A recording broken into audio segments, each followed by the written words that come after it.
क्या आपने कभी ध्यान में किसी आवाज का अनुभव किया है? क्या आपको पता है कि हमेशा ब्रह्मांड में एक आवाज गूंजती है? क्या आपने कभी उस आवाज को सुना है या महसूस किया है? कुछ लोगों को तो यह आवाज केवल कुछ दिन ध्यान करने पर ही सुनाई दे जाती है, लेकिन कुछ लोगों को बड़ा ही अभ्यास करना पड़ता है इस आवाज को सुनने के लिए। जब आप लोगों का मन शांत हो जाता है तभी आप लोगों को ये आवाज सुनाई देती है और यह आपके ब्रह्मांड में हमेशा घूमती रहती है, लेकिन हम शोर शराबे की वजह से, अपने मन की चंचलाहट की वजह से इस आवाज को सुन नहीं पाते हैं और इस आवाज को ही अनहद नाद कहते हैं, जो बिना टकराव से ब्रह्मांड में पैदा होती है। क्या आपको पता है कि हमारे ब्रह्मांड में ओम की ध्वनि हमेशा गूंजती रहती है भारी वाइब्रेशन के साथ, लेकिन जब हम मेडिटेशन करते हैं तो वही ओम की ध्वनि जो 24 घंटे 3600 घंटे हमारे ब्रह्मांड में गूंज रही है, उस ध्वनि ही वह सुनना शुरू हो जाएगी हमें जब हम ध्यान में गहरा प्रवेश करते हैं, और उसके बाद ही आप लोगों के शरीर में वाइब्रेशन आती है।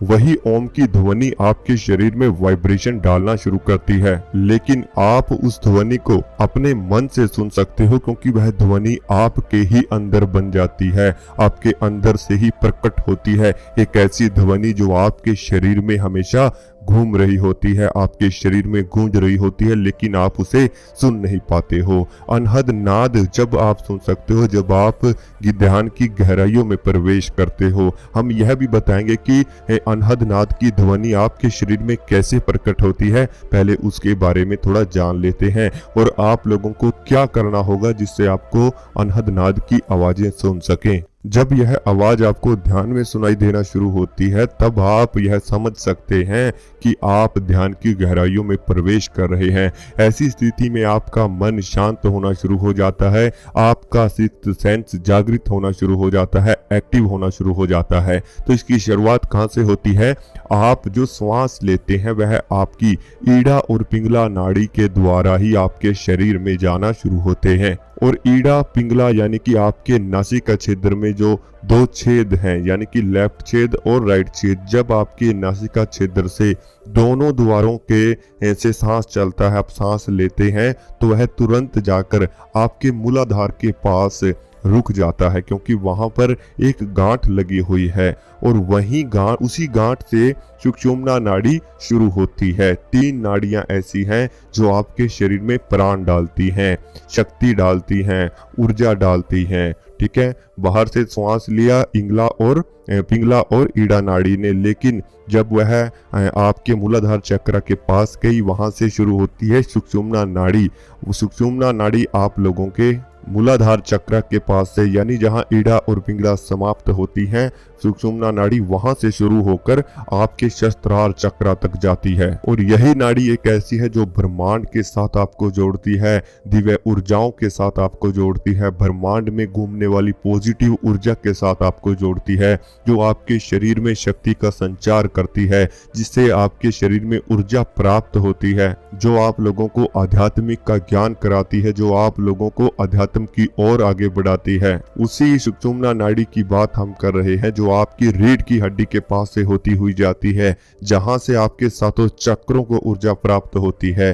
तो नीचे से जब मूलाधार चक्र के पास से ऊर्जा ऊपर की तरफ जाती है, ऊर्जा कैसे जाएगी कि सुषुम्ना नाड़ी में एक केमिकल बनना शुरू हो जाता है। ठीक है, उसके अंदर एक लिक्विड है। ठीक है, वह लिक्विड जब ऊपर की तरफ जाता है तो वह घूमता घूमता पूरी सुषुम्ना नाड़ी में नीचे से उठकर ऊपर की तरफ जाएगा, तो वह जाकर आपके शस्त्रार चक्र पर टकरा जाता है। और जब ऊर्जा यानी कि आपकी सुषुम्ना नाड़ी में जो लिक्विड है वो ऊपर की तरफ उठता है, ऊपर कैसे उठेगा? क्योंकि आप जो ईड़ा और पिंगला यानी कि आप जो बाहर से श्वास लेते हैं वो आपके शरीर में नीचे की तरफ जाता है और वहां पे प्रेशर लगाता है, ताकि जो सुषुम्ना नाड़ी में लिक्विड भरा हुआ है वो ऊपर की तरफ उठे। ठीक है, वो लिक्विड उठकर जब शस्त्रार सहस्त्रार चक्र पे जाता है तब आप लोगों को ध्यान में प्रकाश दिखना शुरू होता है।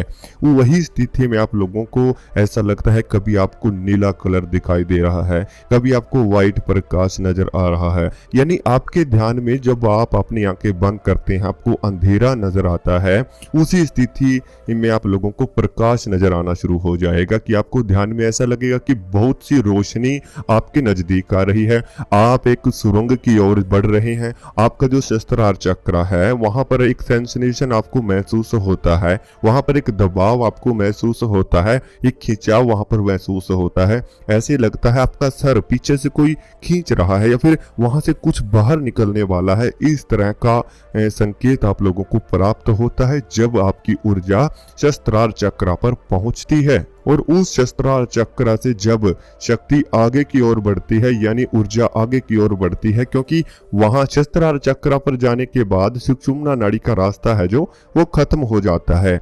वहां से आपकी थर्ड आई की ओर सहस्त्रार की ऊर्जा आगे की तरफ बढ़ती है, यानी सहस्त्रार चक्र घूमना शुरू हो जाएगा। जैसे जैसे वह घूमेगा तो उस ऊर्जा को आगे फेंकता है। जैसे एक मिरर होता है कि पीछे से जब हम मिरर में देखते हैं तो हमें अपनी जो तस्वीर है वो मिरर में दिखाई देती है। ऐसे ही जब पीछे ऊर्जा होती है सहस्त्रार चक्र में तो वह ऊर्जा अपने आप ही आगे जाना शुरू हो जाएगी। ऐसा लगेगा कि जैसे आपके शरीर पर, आपके चेहरे पर कोई लिक्विड घूम रहा है, तब इस तरह की स्थिति आती है आप लोगों की। अगर साधारण शब्दों में आप यह समझे कि सहस्त्रार चक्र से आज्ञा चक्र की ओर ऊर्जा बढ़ती है, जहां पर आपका थर्ड आई है, जहां पर आपका दशम द्वार है, उसकी ओर आगे ऊर्जा बढ़ती है। और वहां पर ऊर्जा जाने के बाद आपकी थर्ड आई एक्टिवेट होना शुरू होती है। ऐसा लगता है कि जैसे वहां पे बहुत जोर जोर से कोई फड़कन हो रही है, लेकिन जब सहस्त्रार चक्र से आज्ञा चक्र की ओर ऊर्जा जाती है तो वहीं से आपकी थर्ड आई जागृत होना शुरू हो जाती है। आप लोगों को पूर्व जन्म के आभास आने शुरू हो जाते हैं, यानी कि जो जो आपके साथ पहले बीता हुआ है आपको वह भी पता लग सकता है, जो आपके साथ आने वाले कल में होने वाला है आपको यह भी पता चल सकता है। यानी कि आपकी मस्तिष्क की सोचने समझने की जो शक्ति है वो बहुत ही अधिक उस स्थिति में बढ़ जाती है। यानी कि जब आज्ञा चक्र पर आपकी ऊर्जा इकट्ठा होना शुरू होती है तो बहुत जोर से फड़कन वहां पे होना शुरू हो जाएगी। आप लोगों को ऐसा लगेगा कि जैसे आपका मस्तिष्क या फिर आपका आज्ञा चक्र बहुत तेजी से फड़क रहा है। और ऐसी स्थिति में आपको सीटी बजती हुई सुनाई दे सकती है, आपको रेल की कूक सुनाई दे सकती है। यानी कि जो आवाजें गहरी होती हैं, बहुत ही गहरी गहरी आवाजें आपको सुनाई देती हैं, उस स्थिति में जब आपकी ऊर्जा आपके आज्ञा चक्र पर पहुंचती है और वो जागृत होना शुरू होता है, यानी उस स्थिति में आप दूसरों के मन की बातों को जानना शुरू कर देते हो।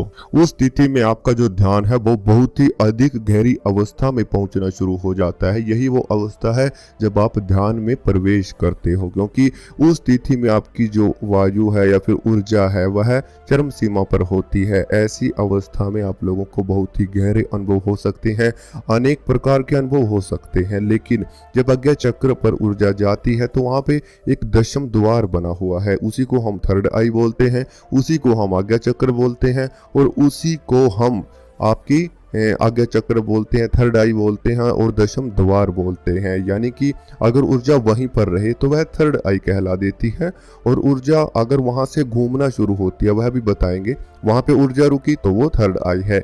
जब ऊर्जा वहां से घूमती है, ठीक है, घूमना शुरू होती है, तो एक तो रूप होता है कि वह ऊर्जा सीधी घूमने वाले चक्र से आगे बढ़ जाए। अगर वह ऊर्जा आगे बढ़ जाती है तो वह दशम द्वार होता है जहां से आपके प्राण निकलते हैं। एक व्यक्ति के दो ही बार दशम द्वार वैसे खुलता है, एक जब व्यक्ति के शरीर में प्राण डलते हैं, और एक तब खुलता है जब व्यक्ति के प्राण बाहर निकलते हैं। लेकिन साधना के द्वारा और योग के द्वारा यह दशम द्वार खुल सकता है बहुत ही गहरे प्रयास के साथ, जिससे आपका शरीर एक स्थान पर रहेगा लेकिन आपकी आत्मा बाहर ब्रह्मांड में भ्रमण करती है। लेकिन बहुत से साधकों के साथ ऐसा होता है कि गृहस्थ जीवन में रहने के साथ साथ यह द्वार पूरी रूप से खुल नहीं पाता है, तो ऐसे में आपकी जो ऊर्जा है वो नीचे गिरना शुरू हो जाती है, क्योंकि वहां से आगे कोई भी रास्ता नहीं है। ठीक है, तो वह ऊर्जा नीचे की तरफ गिरती है। नीचे कहाँ गिरेगी? आपकी नाभि पे, क्योंकि जो नाभि है, नाभि ही आपका मुख्य द्वार है, मुख्य केंद्र है। ठीक है, तो उस नाभि पर जब वह ऊर्जा गिरती है, वहीं से अनहद नाद की जो आवाज है वो प्रकट हो जाती है, सुनाई आप लोगों को देना शुरू होती है।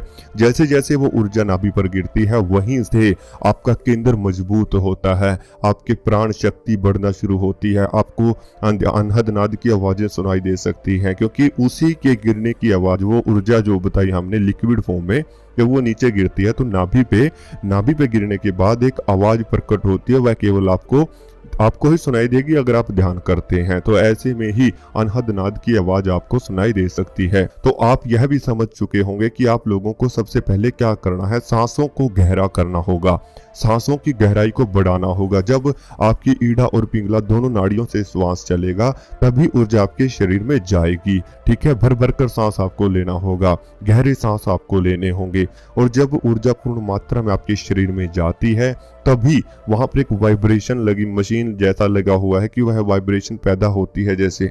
ठीक है, तो वाइब्रेशन पैदा होने के साथ साथ ऊपर की तरफ ऊर्जा उठेगी, वो उठेगी सुषुम्ना नाड़ी से। ठीक है, सुषुम्ना नाड़ी पे प्रेशर लगेगा, तब आप लोगों की ऊर्जा ऊपर उठती है। उसके लिए आपको क्या करना होगा, आपको बिल्कुल रीढ़ की हड्डी सीधे रखनी होगी और अनेक प्रकार से सांस लेना होगा, गहरे गहरे सांस लेने होंगे, ताकि नीचे से प्रेशर लगे और ऊर्जा ऊपर की तरफ उठे। ऊपर के उठने के बाद एक बार सहस्त्रार चक्र पर ऊर्जा पहुंच जाए, उसके बाद सब कुछ अपने आप ही होता चला जाता है। केवल आपको ध्यान मेडिटेशन करने की आवश्यकता है। इसी प्रकार के अगर आप और वीडियो देखना चाहते हैं तो चैनल को सब्सक्राइब जरूर करें।